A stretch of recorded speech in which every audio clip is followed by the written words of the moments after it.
The valley had a way of making people feel small. Endless land, wide skies, and a wind that never asked permission before cutting through bone and pride alike. Eliza Monroe felt it the moment she crossed the old fence line. The one her father used to say marked the edge of honest ground. Now it belonged to Caleb Cross, and everyone knew what that meant. Caleb Cross didn't steal land. He waited, he watched. He bought silence with patience and power. Ranchers said he could outlast storms the way mountains did, without moving, without mercy. He rarely spoke in town, and when he did, people leaned in. Not because he was loud, but because his words were final. Eliza rode anyway. Her horse slowed as the ranch house came into view. Solid timber, iron rails, lights glowing warm against the coming dusk. The place looked like permanence, like something that had already decided it would outlive her anger. She hated that. Hated how her chest tightened as she dismounted, boots crunching on gravel that felt like it belonged to someone else now. She didn't knock. The door opened before her fist landed. Caleb Cross filled the doorway like he'd been carved there on purpose. Tall, broad, hat low, eyes dark enough to swallow excuses. He didn't look surprised. Men like him rarely were. "You're on my land," he said calmly. "So you keep reminding everyone," Eliza snapped, lifting her chin. "It was my father's first." He studied her the way men studied horses, measuring strength, not beauty. It made heat crawl up her neck. She refused to step back. "Was," he replied. That single word cut deeper than shouting ever could. Eliza launched into everything she'd practiced on the ride over: documents, debts, unfair deals, rumors, threats. She spoke fast, afraid that if she stopped, she'd lose courage. The wind tugged at her hair. Her hands shook, but her voice didn't. Caleb didn't interrupt. That unnerved her more than anger would have. When she finally ran out of breath, silence poured in to replace her words. Caleb stepped closer, not touching, just close enough that she felt the warmth of him, solid and unmovable. "Hush now," he said quietly. Her mouth opened again, but he lifted a finger, slow, controlled, commanding. "Don't waste your breath arguing," he continued. Voice low and steady, "when you could be gasping my name instead." The words weren't crude. They were worse, measured, certain. Eliza's pulse betrayed her, hammering so loud she was sure he could hear it. She hated herself for the way her body reacted, how the air felt heavier, how her knees locked instead of stepping away. She shoved past him into the house. "Arrogant doesn't begin to cover it," she said, pacing like a caged thing. "You think you can intimidate me into silence?" Caleb shut the door behind her with care. The click echoed. "No," he said. "I think you're already tired of shouting." The storm rolled in faster than expected. Thunder cracked. Rain slammed against the windows like accusation. Eliza realized too late that riding back would be dangerous. Caleb noticed her hesitation and said nothing, just gestured toward the hearth where a fire already burned. "You can leave in the morning," he said. "If you still want to." She bristled at the implication. Still want to what? Fight him? Hate him? Want him? She sat anyway. Hours passed with nothing but the storm and the fire and the awareness of him across the room. Caleb busied himself with practical things: coffee, wood, paperwork, but every movement carried restraint, like a coiled wire. Eliza tried to ignore how safe the walls felt, how the fire chased the cold from her bones. Finally, she spoke. "Why buy our land?" Caleb didn't answer immediately. When he did, his voice was stripped of performance. "Because your father wouldn't stop bleeding for it." That stunned her. He explained slowly, loans taken to save sick cattle, crops lost to drought, interest piling like a grave. Caleb had bought the debt, not the dream. And by the time Eliza returned from the city, it was already too late. "You could give it back," she whispered. "I could," he agreed. "And you'd lose it again in 5 years." The truth hurt more than cruelty. She slept in the spare room that night, fully clothed, staring at the ceiling, aware of every sound he made in the house. She dreamed of wind and fences and a voice telling her to hush, not to silence her, but to steady her. Morning came gray and heavy. At breakfast, Caleb slid a folder across the table. A contract, partnership, her land restored under his protection, her name beside his. "You don't order me," she said softly.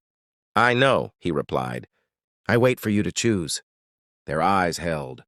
Something changed. And somewhere between anger and surrender, Eliza Monroe realized the most dangerous thing about Caleb Cross wasn't his command. It was his patience. Eliza did not sign the contract that morning. She told herself it was because she needed time, because rushing into an agreement with a man like Caleb Cross would be foolish. But the truth was quieter and far more dangerous. She didn't sign because if she stayed one more minute at that table, with his steady gaze and unreadable calm, she feared she would agree to far more than land and partnership. Caleb accepted her refusal without comment. He only nodded once, folded the papers, and placed them back into the folder, as if he had known all along how this moment would end. That certainty unsettled her more than pressure ever could. The ride back to town was slower than it should have been. Eliza's thoughts tangled with the rhythm of the horse's hooves, replaying the night in fragments she hadn't asked for but couldn't stop. His voice, his restraint, the way he had stepped back, instead of forward, when every instinct in her body had braced for him to claim space. Men like Caleb Cross weren't supposed to show control like that. They were supposed to take. Instead, he had waited, and that made him impossible to forget. Town. Noticed her return immediately. In small places, silence travels faster than sound. By afternoon, whispers followed her through the general store, the post office, the cafe. People looked at her with a mix of pity and curiosity, as if they were waiting to see whether she would be crushed or changed. Someone asked if she'd handled Cross. Another laughed softly, like the question itself was foolish. Eliza smiled politely and said nothing. She was learning the power of quiet. 2 days later, Caleb Cross came to town. He didn't announce himself.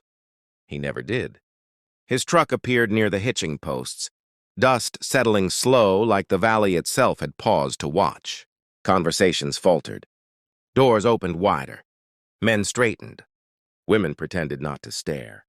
Caleb moved through it all like weather, inevitable, unbothered. When his gaze found Eliza across the street, it held her there. Not demanding, not beckoning, simply acknowledging that something unfinished remained between them. They didn't speak until evening. Eliza was locking up the old Monroe house when she heard boots behind her. She didn't turn right away. She didn't have to. "You shouldn't be alone out here after dark," Caleb said. She faced him then. "You following me now?" "No," he replied evenly. "I'm passing through." The lie was thin, and they both knew it. He told her the town. Council planned to seize part of her land for back. Taxes if she didn't settle soon. He told her quietly without satisfaction. She accused him of orchestrating it. He didn't deny that his silence had allowed it. The truth sat between them like a loaded weapon. "You like watching me fight," she said. "I respect it," he corrected. "But fights you can't win leave scars you don't see coming." She stepped closer, anger warming her blood. "And what do you want, Caleb? Gratitude? Submission?" His jaw tightened. "I want you alive on your land 5 years from now." The words hit harder than any threat. The next weeks blurred into a rhythm neither of them named. Caleb showed up where he was needed and vanished before thanks could be spoken. Supplies arrived at Eliza's ranch without invoices. Repairs were done overnight. When she confronted him, he shrugged it off as protecting an investment. She stopped arguing because the arguments never went where she intended. They always ended in silence heavy with things unsaid. One night, a rider came fast with bad news. Cattle spooked. Fences cut, a warning left behind. Old enemies of the Cross name testing boundaries. Caleb arrived at Eliza's ranch before she finished packing a bag. He checked windows, doors, sightlines, movements efficient and practiced. He told her to stay inside. She told him no. They stared each other down until he exhaled slowly, conceding ground. "Stay where I can see you," he said. The danger passed without blood, but the adrenaline didn't fade. They stood on the porch afterward, night wide and watching. Eliza realized her hands were shaking. Caleb noticed too. He didn't touch her. That was the cruelest kindness of all. Instead, he spoke softly, as if the dark itself might listen.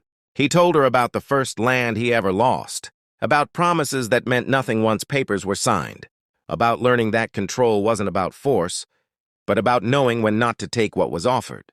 Eliza listened, heart tight, because she saw herself in the spaces between his words. When the silence stretched again, it was she who broke it.